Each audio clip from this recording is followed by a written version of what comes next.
તો ગુજરાતના ખેડૂતોનો ગાંધીનગર તરફ હલ્લા બોલ છે। આક્રોશિત ખેડૂતોની ટ્રેક્ટરો સાથે ગાંધીનગર કૂચ છે। વિવિધ પ્રશ્નો લઈને ખેડૂતોનો આંદોલન વધુ તેજ બન્યું છે। વર્ષોથી પડતર માંગણીઓ સરકાર સુધી પહોંચાડવાનો પ્રયાસ છે।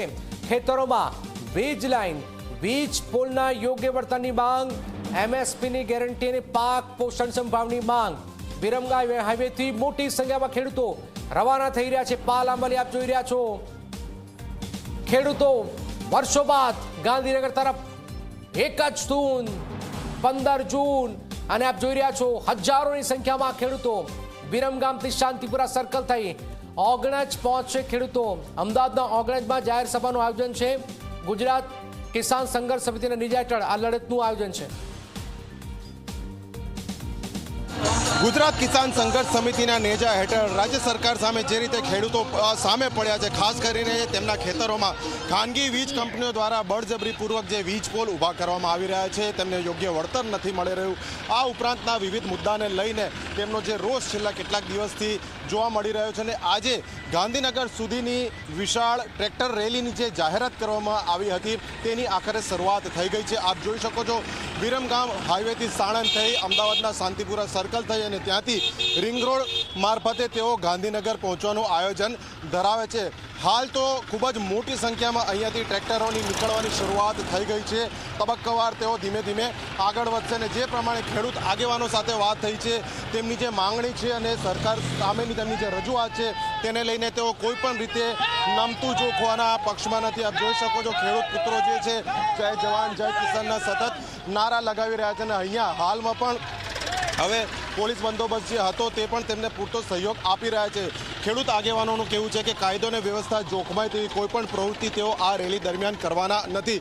સરકારે ભલે મંજૂરી આપી નથી, પરંતુ જે પ્રમાણે ખેડૂતોની સંખ્યા વધી રહી છે, શાંતિપુરા સર્કલ ખાતે પણ મોટી સંખ્યામાં ખેડૂતો પહોંચ્યા છે અને ત્યાં પોલીસનો મોટો બંદોબસ્ત છે। એટલે એકવાર રેલી ત્યાંથી કેવા સ્વરૂપે આગળ વધવાનો પ્રયત્ન કરે છે તેના આધારે પોલીસના એક્શન જોવા મળશે। હાલ તો રેલીની શરૂઆત થઈ ગઈ છે, હવે જોવાનું એ રહે છે કે આખી આ ટ્રેક્ટર રેલી ગાંધીનગર સુધી પહોંચવામાં સફળ થાય છે કે કેમ। વિરમગામથી કેમેરા પર્સન મુકેશ ચૌહાણ સાથે અર્પણ કાયદાવાલા, ઝી મીડિયા। તો જય જવાન જય કિસાનનો નાદ આપ જોઈ રહ્યા છો। ખેડૂતો હજારોની સંખ્યામાં એક તરફ ગાંધીનગર તરફ હલ્લા બોલ કરવા માટે તૈયાર છે। અર્પણ અમારી સાથે જોડાઈ ગયા છે। અર્પણ, વિરમગામ હોય, મોરબીથી લોકો આવ્યા છે, કચ્છથી ઘણા બધા લોકો આવી રહ્યા છે, શું સ્થિતિ આપ જોઈ રહ્યા છો ત્યાં?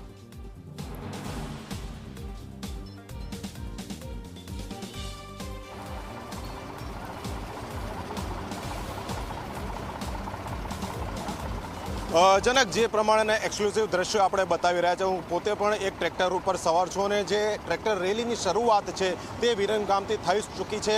આપણે જે દ્રશ્યો બતાવી રહ્યા છે, કેમેરામેન પણ અન્ય એક ટ્રેક્ટર ઉપર ઉપસ્થિત છે, તે પણ પ્રયત્ન કરી રહ્યા છે કે રેલીની જે લાંબી આખી આ સ્થિતિ છે તે બતાવી શકે। એટલે જે પ્રમાણે તબક્કાવાર ટ્રેક્ટર જે છે તે આગળ વધી રહ્યા છે। લગભગ 300 કરતાં પણ વધુની સંખ્યામાં ઓછામાં ઓછા ટ્રેક્ટર છે અને રસ્તામાં જેમ જેમ રેલી આગળ વધશે તે મુજબ તે આગળ પણ વધશે। એટલે હાલ તો આ જે રેલી છે તે રસ્તામાં રોકાય છે, પરંતુ તબક્કાવાર આપણે પણ આગળ વધીશું। આપ જોઈ શકો છો પાછળની તરફ કેટલી વિશાળ રેલી છે, ટ્રેક્ટરની સતત આ ટ્રેક્ટર આગળ વધી રહ્યા છે। જે પ્રમાણેના દ્રશ્યો અહીંયા જોવા મળી રહ્યા છે।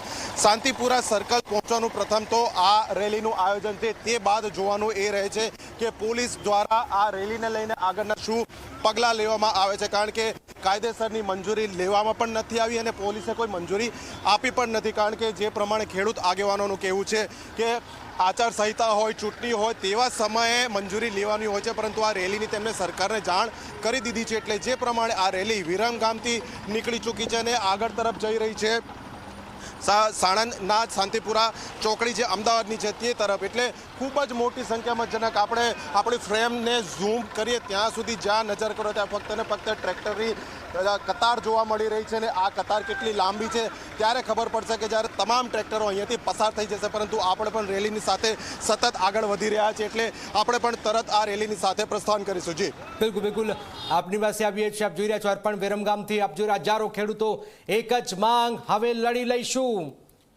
ખેડૂત પથ્થરમાંથી પાણી કાઢવાની તાકાત ધરાવે છે। આ સ્થિતિની વચ્ચે શાંતિપુરા પહોંચે હજુ આપ જોઈ રહ્યા છો ખેડૂતો નીકળી ચૂક્યા છે, મોડી રાત્રે નીકળી ચૂક્યા છે। નિધિ અમારી સાથે જોડાઈ ગયા। નિધિ, એક જ અવાજ, જય જવાન જય કિસાન. ખેડૂતો લડી લેવાના મૂડમાં છે. ક્યાંથી ખેડૂતો આવી રહ્યા છે? આપ શાંતિપુરામાં છો.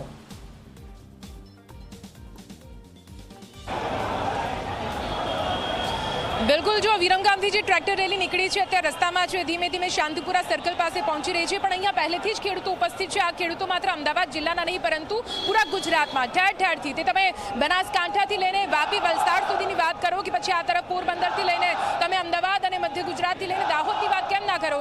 મારી સાથે કેટલાક ખેડૂતો છે, સીધા આમની સાથે જઈશું અને વાત કરીશું, કેમ કે સતત જય જવાન જય કિસાનના નારા અહીંયા લગાવવામાં આવી રહ્યા છે.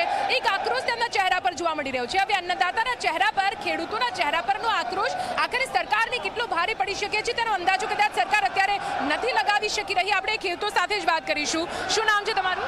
હિરેનભાઈ દેથરિયા. હિરેનભાઈ, ક્યાંથી આવ્યા છો તમે? મોરબીથી, માનસર ગામ. મોરબીથી આવ્યા છો. મોરબીમાં જ અને સાથે સાથે સુરેન્દ્રનગરની આસપાસના એ જે વિસ્તારો, એ ખેતરોમાંથી જ આ વિરોધનો વંટોળ ઉઠ્યો છે. વીજપોલનો જે પૂરો મુદ્દો સામે આવ્યો છે. શું માંગ છે? કેમ માંગ સ્વીકારવામાં નથી આવતી? અમારી એક જ માંગ છે, જે થાંભલા અમારી જમીનમાં નાખો છો એનું પૂરું વળતર આપો. વળતર ન આપવું હોય તો થાંભલા તમારી ઘરે લઈ જાઓ. અમે એવું ઈચ્છીએ છીએ કે વિધાનસભામાં અમારે કૂવો ગાળવો છે, અમારે થાંભલો નાખવો છે, તો અમને જંત્રીભાવે થાંભલો નાખવા દેશો વિધાનસભામાં કે ગાંધીનગર સિટીમાં? તો તમારી આ દાદાગીરી પ્રાઇવેટ પાર્ટીને કમાવાના ધંધા બંધ કરો. સરકારને વીજળીને લાઈન નાખવી હોય તો અમે નાખવા દઈએ. આ પ્રાઇવેટ પાર્ટીને નાખવી છે ને સરકાર માથે ચડી જાય છે, એ ખોટી વસ્તુ છે. પોલીસ સાથે આવે છે, જે અન્યાય છે ખેડૂતને સહન નથી થતું અમારાથી.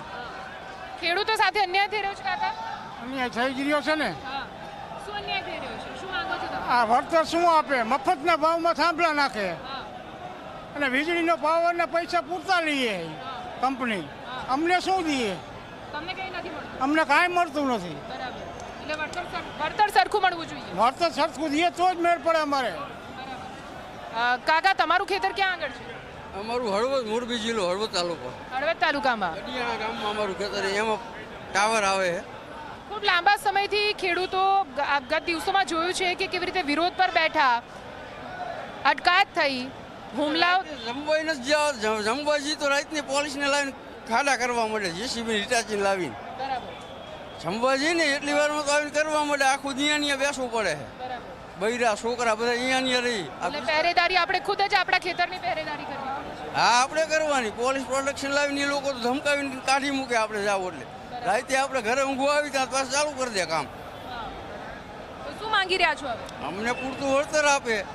આ પ્રાઇવેટ કંપની આ કે સરકારનું કે આપણા રાષ્ટ્રનું હિત માટે કંઈ છે નહીં, એ લોકો કમાય છે આમાંથી પૈસા, બરોબર.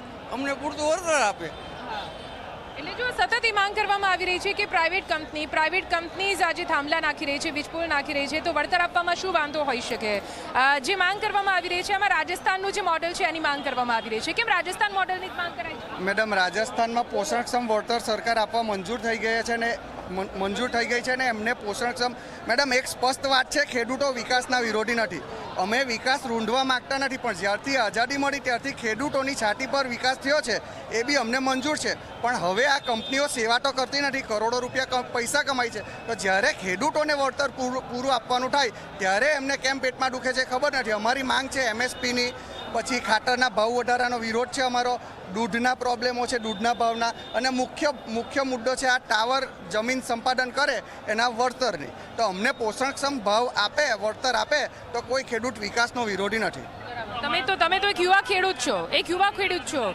સરકાર ખેડૂતોને લાઇટલી લઈ રહી છે એવું લાગે છે? હા, એવું જ લાગે છે. તેથી જ આ આંદોલન કરવાની જરૂરત પડી. બાકી કોઈક સાંભળતું હોય તો અમારી પાસે કે કોઈ ખેડૂત પાસે પૈસા એટલા છે નહીં કે સમય બી એટલો છે નહીં કે અહીંયા ભેગા થઈ ગયા. અમે છેક દક્ષિણ ગુજરાતમાંથી આવીએ છીએ. અમારે ત્યાં ટાવર લાઈન ચાલુ થઈ ગઈ. હાલ સુધી ઘણા બધા ખેડૂતોને પેમેન્ટ પૂરું થયું નથી, હજુ પૈસા ખાતામાં આવ્યા નથી. એ લોકોનો નફો ચાલુ થઈ ગયો ઇનડાયરેક્ટલી, એવું સમજો. પણ અમને હજુ જ્યારે આ વળતર આપવાનું છે ત્યારે એ લોકો બજેટ નથી, આ છે તે છે, પ્રશ્ન કરે છે. અધિકારીઓ જે અમારી પાસે, કંપનીના અધિકારીઓ જે અમારી પાસે વાટાઘાટો કરવા આવતા હતા અને જ્યારે અમને સમજાવીને કામ કરવા આવતા હતા ત્યારે સારી વાતો કરતા હતા. હવે ફોન પણ ઉપાડતા નથી. એટલે અમે વળતરના પ્રશ્ને અહીં દક્ષિણ ગુજરાતથી આવ્યા છીએ.